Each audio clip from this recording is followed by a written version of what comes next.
Hello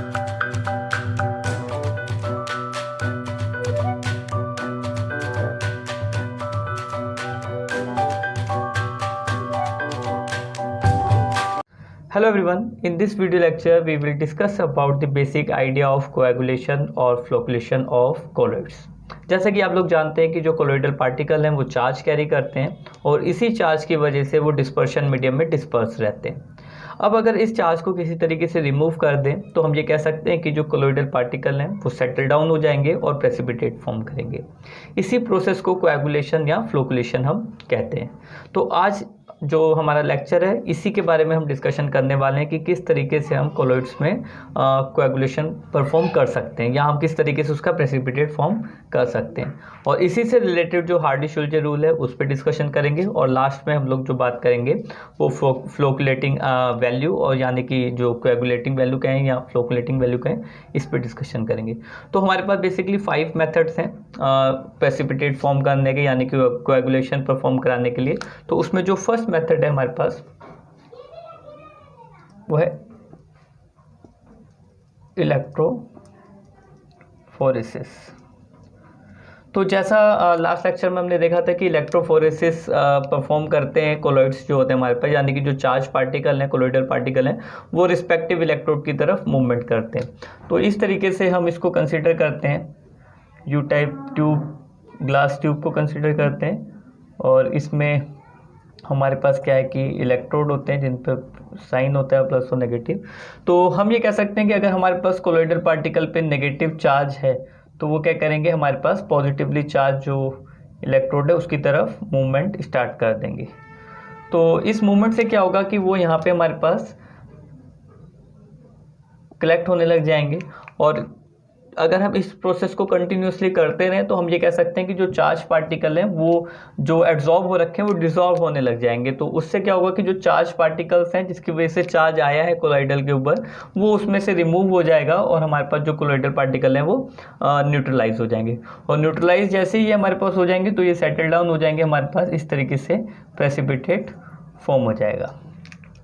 तो अगर हम इलेक्ट्रोफोरेसिस को कंटिन्यूसली करते रहें तो हम ये कह सकते हैं कि थोड़े समय के बाद हमारे पास जो चार्ज पार्टिकल्स हैं जो एड्जॉर्ब हो रखे थे कोलोइडल पार्टिकल्स के ऊपर जिनकी वजह से चार्ज आ रखा था कोलोइडल पार्टिकल में वो रिमूव हो जाएंगे, और जिसकी वजह से जो कोलोइडल पार्टिकल है वो हमारे पास न्यूट्रलाइज हो जाएगा, और जैसे ही वो न्यूट्रलाइज होगा हम कह सकते हैं कि उसमें हमारे पास प्रेसिपिटेट फॉर्म हो जाएगा और जो बेसिक कंपोजिशन है कोलोइड की वो डिस्ट्रॉय कर जाएगी। तो इस तरीके से हम कोएगुलेशन परफॉर्म कर सकते हैं किसी सोल में या आप कह सकते हैं कोलोइड में। तो बेसिकली जो सोल है वो लिक्विड फॉर्म है हमारे पास कोलोइड की, तो हम सोल जनरली वर्ड यूज़ करते हैं। तो कभी कभी आपको हो सकता है कि कोलोइड वर्ड मिले या कभी कभी आपको सोल वर्ड लिखा हुआ मिले बुक्स वगैरह में, तो कंफ्यूज उसमें होने की ज़रूरत नहीं है, आप कुछ भी कंसिडर कर सकते हैं। कोलोइड जो है वो जनरल कैटेगरी है और सोल उसमें एक पर्टिकुलर कैटेगरी है जहाँ पे हमारे पास जो कोलोइड है वो लिक्विड होता है, लिक्विड फेस के साथ होता है। तो ठीक इसी तरीके से अगर हम नेक्स्ट जो हमारे पास मेथड है जिससे हम कोएगुलेशन को परफॉर्म कर सकते हैं वो बेसिकली हमारे पास है mixing of two oppositely by mixing of two oppositely charge colloid में हम क्या करते हैं कि हम एक जो कोलोइड है उसमें अगर हमारे पास पॉजिटिवली चार्ज है, जो पार्टिकल है कोलोइडल उस पर पॉजिटिव चार्ज है, तो हम क्या करेंगे नेगेटिवली चार्ज कोलोइडल पार्टिकल्स को उसके साथ मिक्स करेंगे। तो इसमें जनरली हम 2 सोल को मिक्स करते हैं और इक्वल क्वांटिटी लेनी होती है हमको ताकि परफेक्टली क्या है कि जो न्यूट्रलाइजेशन हो सके। तो अगर हमने एक कोलोइड लिया जिसमें हमारे पास माइनस चार्ज है और ठीक इसी तरीके से हम एक दूसरा कोलोइड लें जिसमें हमारे पास पॉजिटिव चार्ज पार्टिकल्स हों कोलोइडल, तो हम ये कह सकते हैं कि ये दोनों आपस में कंबाइन कर जाएंगे और कंबाइन होने के साथ ही ये इस तरीके से हमारे पास न्यूट्रल स्पीशीज़ को फॉर्म कर सकते हैं। और जब ये न्यूट्रलाइज हो जाएगा तो फिर से हमारे पास क्या है कि इसमें प्रेसिपिटेट फॉर्म हो जाएगा जिससे हमारे पास आप ये कह सकते हैं कोएगुलेशन हो जाएगा जो हमारे पास सोल है उसका। तो इस तरीके से भी हम क्या कर सकते हैं कोएगुलेशन या फ्लोकुलेशन को परफॉर्म कर सकते हैं। इसी तरीके से जो हमारे पास नेक्स्ट मेथड है जिसकी हेल्प से हम क्या कर सकते हैं इसमें कोएगुलेशन को परफॉर्म कर सकते हैं वो है बाय बॉइलिंग। तो अगर हम किसी सोल को बॉईल करें तो बॉइलिंग से क्या होता है कि हमारे पास जो कोलिजन हमारे पास होंगे कोलोइडल पार्टिकल्स के बीच में, तो ये काफ़ी ज़्यादा क्या करने लग जाएंगे, एक दूसरे के साथ कोलाइड करने लग जाएंगे।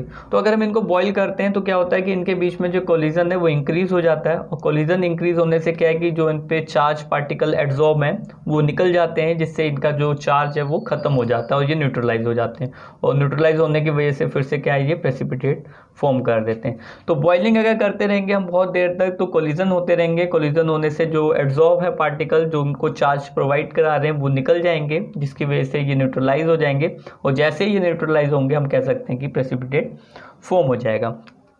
ठीक इसी तरीके से जो हमारे पास नेक्स्ट है, फोर्थ जो हमारे पास मेथड है वो है बाय परसिस्टेंट डायलिसिस।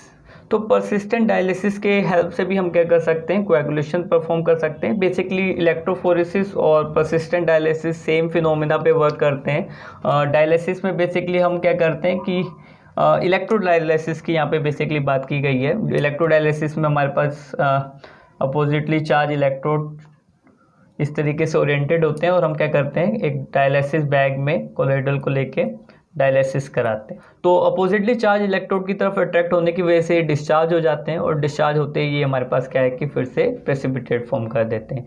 तो जैसा हमारे पास इलेक्ट्रोफोरेसिस में होता है, जो चार्ज इलेक्ट्रोड है वो बेसिकली क्या करता है, कोएगुलेशन को परफॉर्म कराता है, ठीक इसी तरीके से जब हम डायलिसिस कराते हैं और बहुत देर तक जब डायलिसिस कराते हैं तो इसमें भी हमारे पास क्या है कि डिस्चार्ज होने के चांसेस रहते हैं, जिससे कि प्रेसिपिटेट फॉर्म हो जाता है। और अब जो हमारे पास जो लास्ट है वो काफ़ी इंपॉर्टेंट है मेथड हमारे पास, और उसी पे काफ़ी ज़्यादा डिटेल स्टडी भी है हमारे पास। तो जो फोर्थ हमारे पास मेथड है, और फिफ्थ मेथड है जो हमारे पास, वो है बाय एडिंग इलेक्ट्रोलाइट। तो इलेक्ट्रोलाइट को ऐड करके भी हम क्या कर सकते हैं, प्रेसिपिटेट को फॉर्म कर सकते हैं। काफ़ी मेन मेथड है आपका ये, अगर हमको किसी कोलोइड को प्रेसिपिटेट फॉर्म करना चाहते हैं, कोएगुलेशन परफॉर्म कराना चाहते हैं किसी कोलोइड में, तो हम बाय इलेक्ट्रोलाइटिक किसी एक इलेक्ट्रोलाइट को ऐड करके ही हम जनरली ऐसा करते हैं। तो इसमें बेसिकली हमारे पास क्या है कि अगर हम कंसीडर करें आर्सेनिक सल्फाइड के सोल को, अगर हम कंसीडर कर लें, सोल पार्टिकल को कंसीडर कर लें जिस पे नेगेटिव चार्ज है, और इसमें अगर हम BaCl2 को ऐड करें तो BaCl2 इलेक्ट्रोलाइट क्या देगा, हमारे पास Ba double positive ion produce करेगा और Cl नेगेटिव। तो ये Ba डबल पॉजिटिव क्या करेंगे, इनके साथ इन चार्ज के साथ अटैच हो जाएंगे और इसको क्या करेंगे, न्यूट्रलाइज कर देंगे। तो जब नेगेटिव चार्ज और पॉजिटिव चार्ज इक्वल हो जाएंगे तो आप कह सकते हैं ये जो पार्टिकल है ये डिस्चार्ज हो जाएगा, और फिर से जब डिस्चार्ज हो जाएगा तो फिर हम यहाँ पे प्रेसिपिटेट की बात कर सकते हैं। इस तरीके से यहाँ पे प्रेसिपिटेट फॉर्म हो जाएगा। तो जब हम इलेक्ट्रोलाइट को ऐड करते हैं तो बेसिकली जो अपोजिटली चार्ज उसमें आयंस होते हैं वो सोल पार्टिकल के ऊपर अपने आप को ऐड कर लेते हैं, जिससे कि उसका जो चार्ज है वो रिमूव हो जाता है, या हम ये कहेंगे न्यूट्रलाइज हो जाता है। तो दोनों इक्वल अमाउंट में प्रेजेंट होते हैं चार्ज। अगर वो जो सोल पार्टिकल है वो पॉजिटिवली चार्ज है तो नेगेटिव आयन को एब्जॉर्ब कर लेगा, और अगर वो नेगेटिवली चार्ज है जैसे यहाँ पे था तो वो पॉजिटिवली चार्ज आयन को एब्जॉर्ब करके न्यूट्रलाइज हो जाएगा, और जिससे कि हमारे पास प्रेसिपिटेट फॉर्म हो जाएगा। तो ये हमारे पास 5 मेथड्स हैं जिनकी हेल्प से हम क्या कर सकते हैं, किसी कोलोइडल सॉल्यूशन में प्रेसिपिटेशन को फॉर्म कर सकते हैं। अब जो हमारे पास जो लास्ट मेथड था इलेक्ट्रोलाइट, इसी पे बेस्ड हमारे पास एक रूल है जिसको हम कहते हैं हार्डी-शुल्जे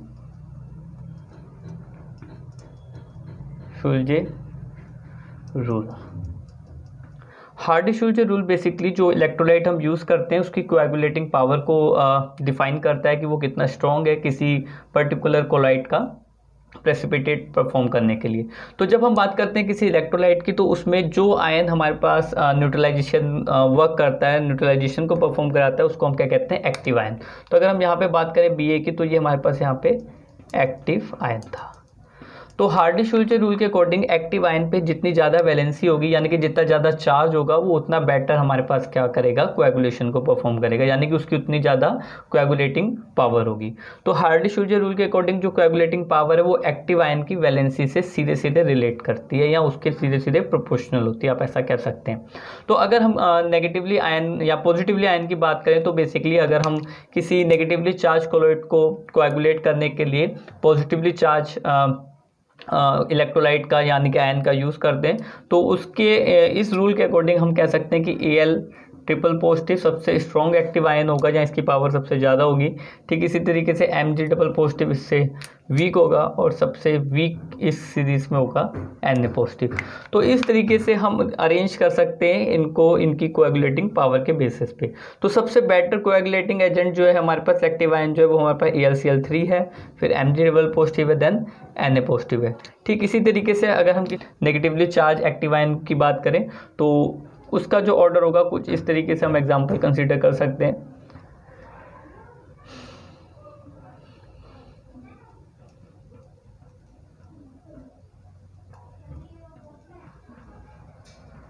तो इस तरीके से नेगेटिवली आयन की हम पावर को अरेंज कर सकते हैं इस तरीके से, जैसे जैसे इन पे चार्ज डिक्रीज हो रहा है हम कह सकते हैं कि इनकी जो फ्लोकुलेटिंग पावर है वो भी डिक्रीज होती चल जाएगी।